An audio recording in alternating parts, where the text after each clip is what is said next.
நண்பர்கள் அனைவருக்கும் வணக்கம். இந்தியா கிட்ட மன்றாடி காலில் விழுந்து கதற ஆரம்பிச்சிருக்காங்க.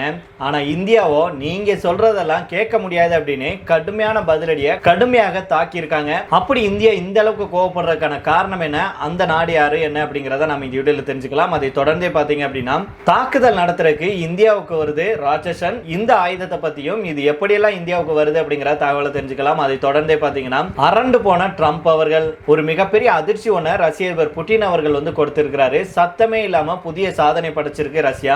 இந்த சாதனைக்கு பின்னாடி இந்தியா இருக்கு அப்படின்னா உங்களால் நம்ப முடியுதா? அதைத்தான் நம்ம இந்த வீடியோல தெரிஞ்சுக்க போறோம் நண்பர்களே. அப்படி என்ன நடந்துச்சு அப்படிங்கறதெல்லாம் நம்ம இந்த வீடியோல தெரிஞ்சுக்கலாம். அதுக்கு முன்னாடி நம்முடைய சேனலை சப்ஸ்கிரைப் பண்ணலன்னா மறக்காம சப்ஸ்கிரைப் பண்ணிக்கோங்க. புதுசாக நம்முடைய வீடியோ பார்த்துட்டு இருக்கீங்கனாலும் சப்ஸ்கிரைப் பண்ணிட்டு அந்த பெல் ஐக்கானை கிளிக் பண்ணிக்கோங்க. அதே போல் ஃபேஸ்புக், இன்ஸ்டாகிராம்லையும் நம்ம வீடியோக்கள் போட்டுட்டு இருக்கோம். அங்கேயும் தவறாமல் ஃபாலோ பண்ணிக்கோங்க. பகல்காம் தாக்குதலை தொடர்ந்து சிந்து நதி நீர் ஒப்பந்தத்தை நிறுத்தி வைப்பதாக இந்தியா அறிவிச்சிருந்தாங்க. இதனால பயத்தில் இருக்கும் பாகிஸ்தான் நீரை வாங்குறதுக்கு ஏதேதோ செஞ்சுட்டு வருது. அதன்படி தான் சர்வதேச நடுவர் நீதிமன்றத்தை பாகிஸ்தான் நீதிமன்றம் முறையிட்டு இருந்த நிலையில இது தொடர்பாக இந்தியா சில முக்கிய கருத்துக்களை சொல்லியிருக்காங்க. அதாவது சர்வதேச நீதிமன்றமே தலையிட்டாலும் கூட இந்தியா தன்னுடைய நிலைப்பாட்டில் மிக தெளிவாக இருக்காங்க அப்படிங்கிற தகவல் கிடைச்சிருக்கு. கடந்த ஆண்டு பகல்காம் தாக்குதலை தொடர்ந்து என்னவெல்லாம் நடந்தது அப்படிங்கிறது நம்ம எல்லாத்துக்கும் தெரியும். இந்தியா ஒரு பக்கம் ஆபரேஷன் சிந்தூர் மூலம் பயங்கரவாதிகளை கொன்றது, மற்றொரு பக்கம் சிந்து நதி நீர் ஒப்பந்தத்தையும் நிறுத்தி வைப்பதாக இந்தியா அறிவிச்சாங்க. இது பாகிஸ்தானுக்கு விழுந்த மிகப்பெரிய அடியாகவே பார்க்கப்படுது இப்போ வரைக்குமே. இதற்கிடையில தான் ஜம்மு காஷ்மீர்ல இந்தியா கட்டிட்டு வரும் கிஷன் கங்கா மற்றும் ரத்லே நீர்மின் திட்டங்களுக்கு எதிராக பாகிஸ்தான் சர்வதேச நீதிமன்றத்தை நாடியிருந்தாங்க. கடந்த மே 15ஆம் தேதி இந்த வழக்கில் சர்வதேச நீதிமன்றம் முக்கிய உத்தரவை பிறப்பித்திருந்தாங்க. இதுக்கு தான் இந்திய வெளியுறவுத்துறை அமைச்சகத்துடைய செய்தி தொடர்பாளரான ரந்தீர் ஜெய்ஸ்வால் அவர்கள் கடும் கண்டனத்தையும் தெரிவிச்சிருக்கிறாரு. சமீபத்தில் செய்தியாளர்களிடம் பேசும்போது ரந்தீர் ஜெய்ஸ்வால் அவர்கள் என்ன சொன்னாங்கன்னா, சட்டவிரோதமாக கூட்டப்பட்ட இந்த நடுவர் நீதிமன்றத்தை இந்தியா ஒருபோதும் அங்கீகரித்தது இல்லை. அதனால இதிலிருந்து வெளிவரும் எந்த ஒரு தீர்ப்போ உத்தரவோ இந்தியாவை கட்டுப்படுத்தாது, அவை அனைத்தும் செல்லுபடியாகாது அப்படின்னு திட்டவட்டமாக சொல்லியிருக்கிறாரு. மேலும் சிந்து நதி நீர் ஒப்பந்தம் நிறுத்தி வைக்கப்படுவது தொடர்வதாகவும் ஜெய்ஸ்வால் அவர்கள் தெரிவிச்சிருக்காங்க. இது தொடர்பாக அவர் என்ன சொல்றாருன்னா, சிந்து நதி நீர் ஒப்பந்தத்தை தற்காலிகமாக நிறுத்தி வைக்கும் இந்தியாவுடைய முடிவு இன்னமும் தொடர்கிறது அப்படின்னு அவர் ஆணித்தரமாக சொல்லியிருக்கிறாரு. கடந்த ஆண்டும் இதே நீதிமன்றம் வழங்கிய தீர்ப்பை நிராகரித்திருந்த இந்தியா பாகிஸ்தானுடைய கட்டளைக்கு இணங்க நடத்தப்படும் ஒரு நாடகம் தான் இந்த நடுவர் நீதிமன்றம் அப்படின்னு சொல்லியிருந்தாங்க. ஒரு பக்கம் எல்லை தாண்டிய பயங்கரவாதத்தை ஆதரித்து கொண்டு மறுபக்கம் பாகிஸ்தான் சர்வதேச அமைப்புகளை தன்னுடைய சுய லாபத்துக்காக தவறாக பயன்படுத்துது அப்படின்னு குற்றம் சாட்டியிருந்தாங்க அப்படிங்கிறது குறிப்பிடத்தக்கது. எல்லை தாண்டிய பயங்கரவாதத்தை பாகிஸ்தான் தொடர்ந்து ஆதரிச்சுட்டு வர்றதுனால ரத்தமும் நீரும் ஒரே வழியில பாயாது அப்படின்னு சொல்லி இந்தியா இந்த நதிநீர் ஒப்பந்தத்தை நிறுத்தி வச்சிருக்காங்க. மேலும் 1960 போடப்பட்ட இந்த வரலாற்று சிறப்புமிக்க ஒப்பந்தத்தின் விதிகளை மறுபரிசீலனை செய்ய வேண்டும் அப்படிங்கிறதுல இந்தியா பிடிவாதமாக இருக்காங்க. உலக வங்கியின் முன்னணியில 1960ஆம் ஆண்டு இந்தியா மற்றும் பாகிஸ்தான் இடையே இந்த ஒப்பந்தம் கையெழுத்தாச்சு. அதன்படி சிந்து நதி அமைப்பில் இருக்கும் 6 நதிகள் 2 நாடுகளுக்கு பிரித்து வழங்கப்பட்டது. கிழக்கு நதிகளான சட்லஜ், பியாஸ், ரவி ஆகிய நதிகளின் முழுமையாக இந்தியாவுக்கு ஒதுக்கப்பட்டது.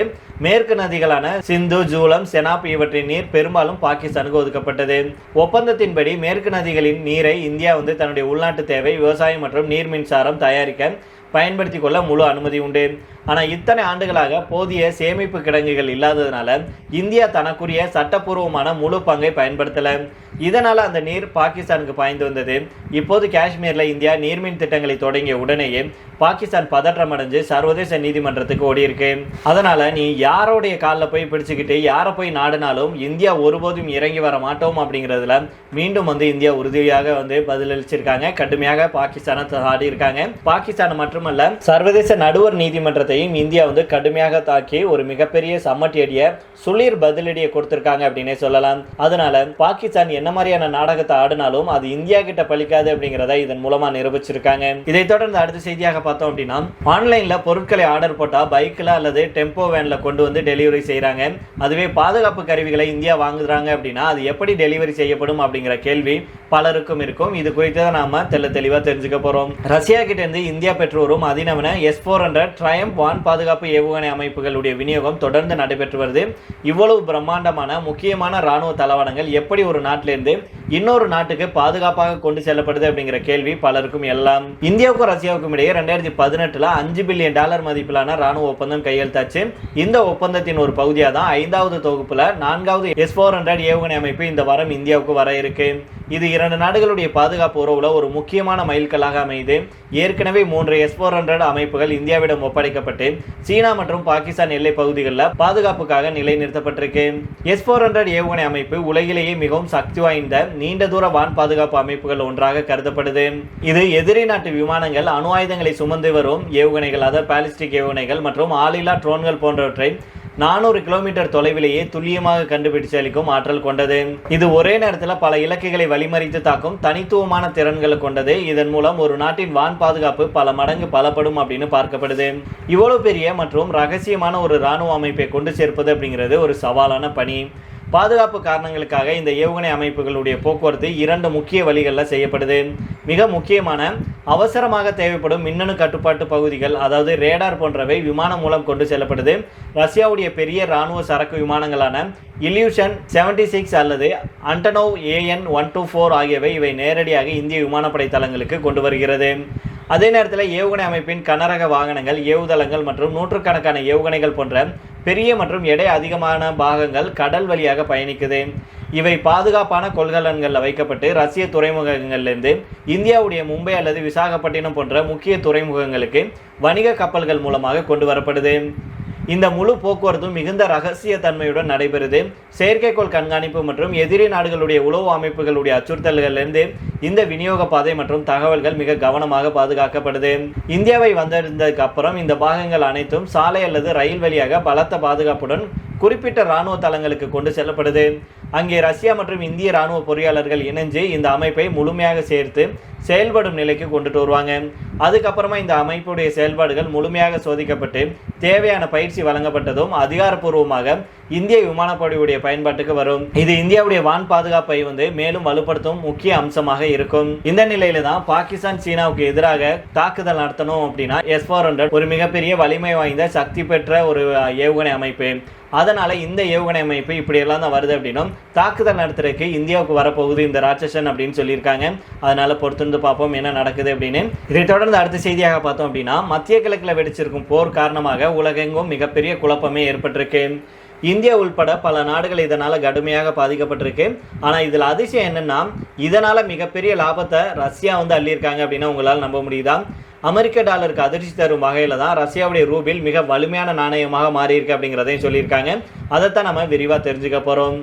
கடந்த பிப்ரவரி 2022 யுக்ரைன் மீது ரஷ்யா முழு அளவிலான போரை தொடங்கிய போது மேற்கத்திய நாடுகள் ரஷ்யா மீது கடுமையான பொருளாதார தடைகளை விதிச்சாங்க.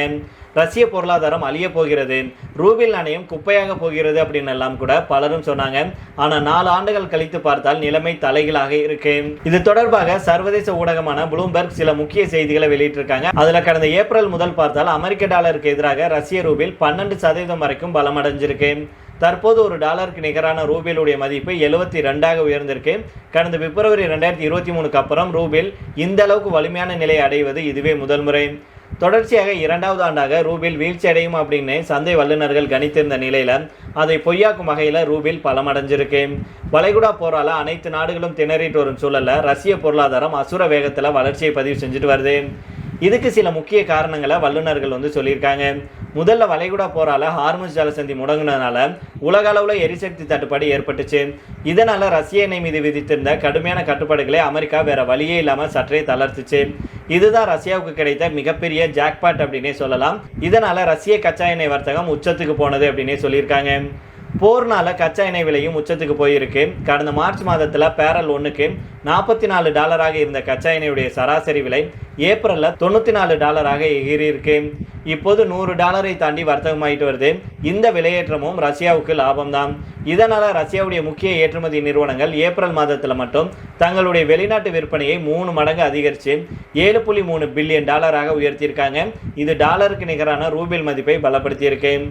அதே போல பல்வேறு நாடுகள் கூட ரஷ்யா போட்ட ஒப்பந்தம் காரணமாக ரஷ்யா தன்னுடைய நாட்டில் இறக்குமதி செய்யப்படும் பல பொருட்களுக்கு தனது சொந்த நாணயமான ரூபில் மூலமாகவே கட்டணம் செலுத்துது.